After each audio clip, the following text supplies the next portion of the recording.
What's up, everybody? Sensei here. Welcome to the show. Welcome to another video.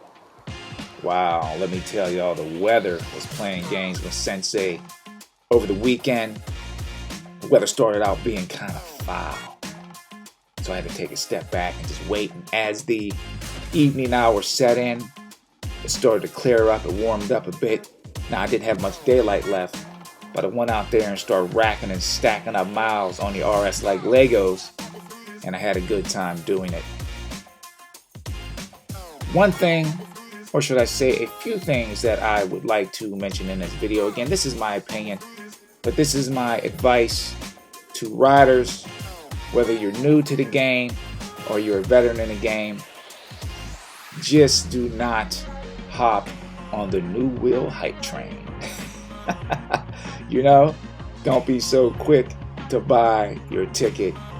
And, you know, I was in New York City for the S20 demo, enjoyed myself, got a chance to hang out with some phenomenal riders and ride the S20.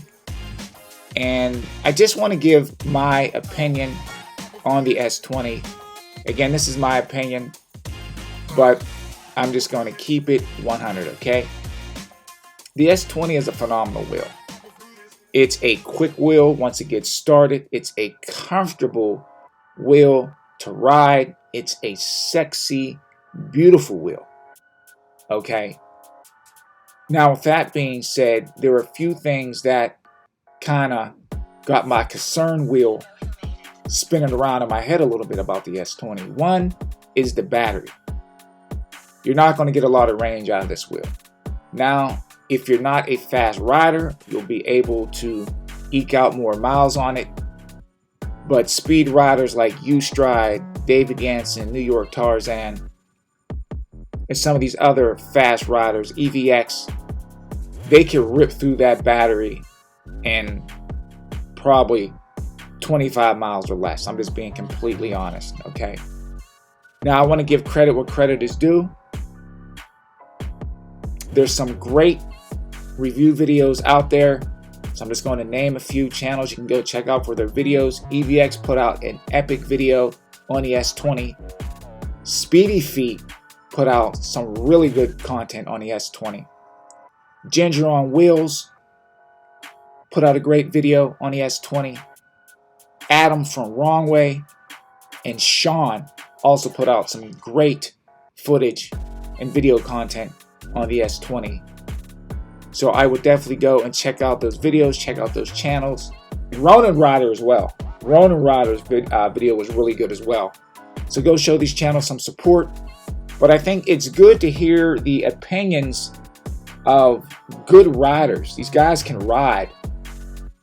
And let them sort of help you or coach you through your buying process, especially if you're new to the game of EUC riding. You know, these things are not cheap.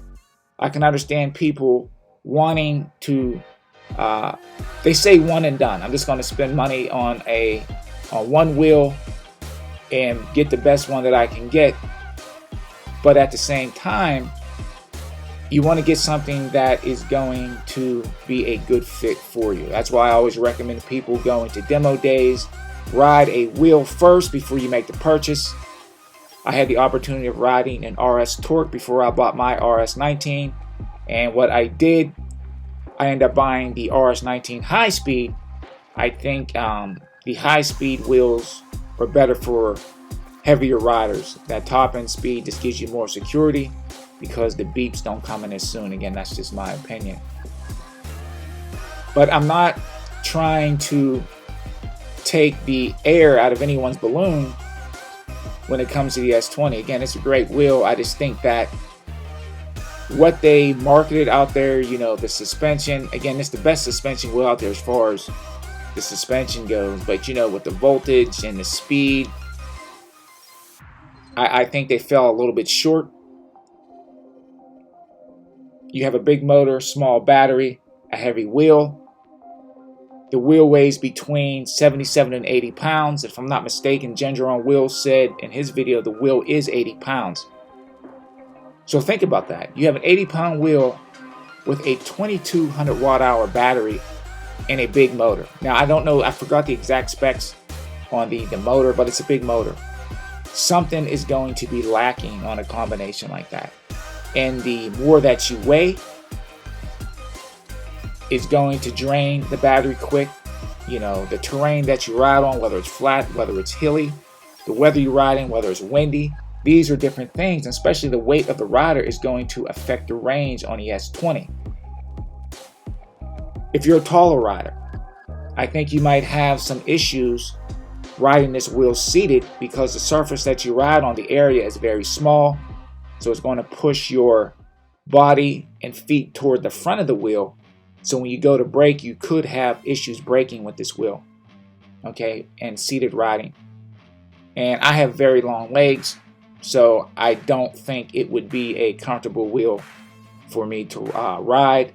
And my last thing is, the S20 is very wide. It's a wide wheel. I believe it's 13.5 inches wide.